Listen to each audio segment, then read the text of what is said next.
Once upon a time, in the ancient lands of northern Uganda, there were two brothers, Jipir and Labongo, born into a royal family of the Alur tribe. Their father, a wise and just king, ruled the land with fairness and strength, ensuring prosperity and peace for his people. The bond between the brothers was strong, but like any siblings, they had their differences. Jipir was the elder of the two, known for his bravery and physical strength. He was a warrior at heart, always ready to protect his people and lead them in battle. Labongo, the younger brother, was more reflective and diplomatic. He was known for his wisdom and ability to resolve conflicts with words rather than weapons. Together, they were a perfect balance, each complementing the other's strengths and weaknesses.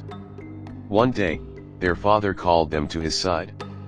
He was growing old and knew that soon he would have to pass the mantle of leadership to his sons. He gave each of them a precious item that symbolized their roles and responsibilities.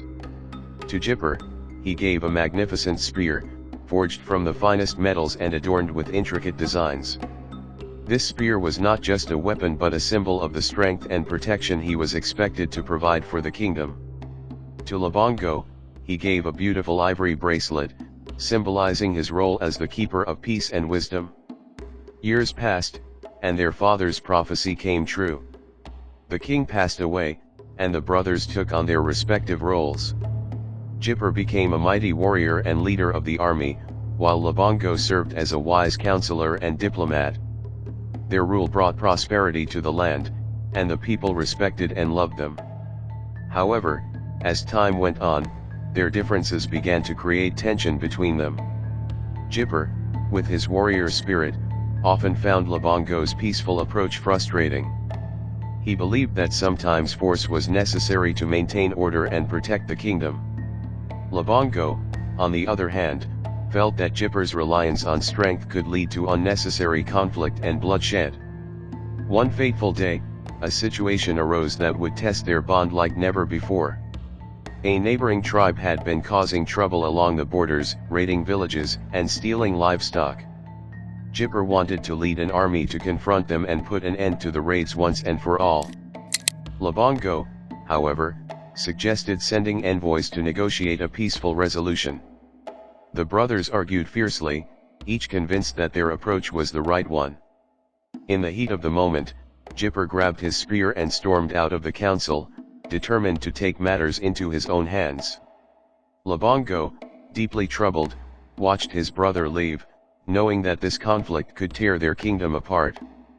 As Jipir prepared for battle, he realized he had left his spear behind in his chambers during the argument. Despite his anger, he knew he couldn't face the enemy without his trusted weapon. He returned to the palace, only to find Labongo holding the spear, his face a mask of concern and sorrow. "Jipir, please," Labongo pleaded, holding out the spear. "Think of our people. A war will only bring more suffering. There must be another way." Jipir took the spear from his brother's hands, his grip tight with frustration. "Labongo, we have tried your way.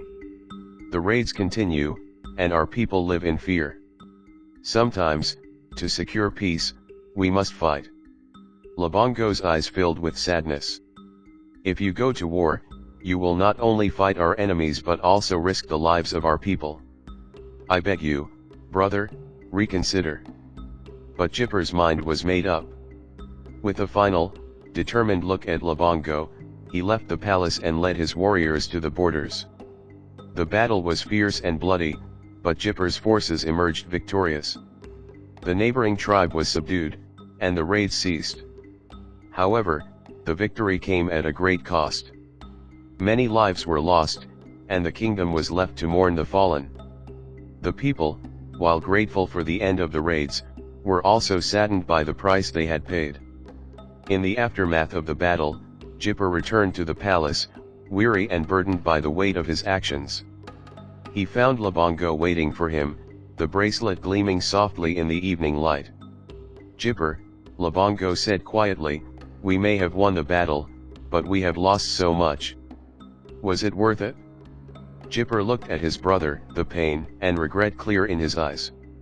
I thought I was doing what was best for our people.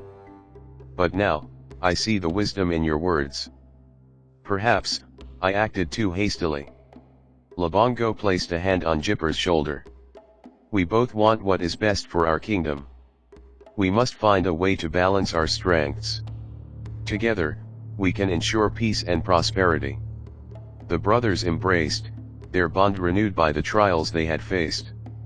They vowed to work together, combining Jipir's strength with Labongo's wisdom, to lead their people towards a brighter future. Years passed, and the kingdom flourished under their joint rule. Jipir became more thoughtful and strategic in his decisions, often seeking Labongo's counsel before taking action. Labongo, in turn, learned to appreciate the necessity of strength and courage in protecting their people. One day, as they walked through the fields where their people toiled happily, Jipir turned to Labongo and said, "I have learned much from you, brother. The spear and the bracelet are not just symbols of our roles, but of the balance we must maintain. Strength and wisdom, together, make us stronger." Labongo smiled, his heart filled with pride and affection for his brother. "And I, too, have learned from you, Jipir. Sometimes, to protect what we love, we must be willing to fight. But it is through understanding and unity that we truly find peace." The legend of Jipir and Labongo became a cherished tale among their people, a testament to the power of brotherhood, balance, and the wisdom that comes from listening to one another. The spear and the bracelet, forever intertwined in the hearts of their descendants, served as a reminder that strength and wisdom, when united, could overcome any challenge.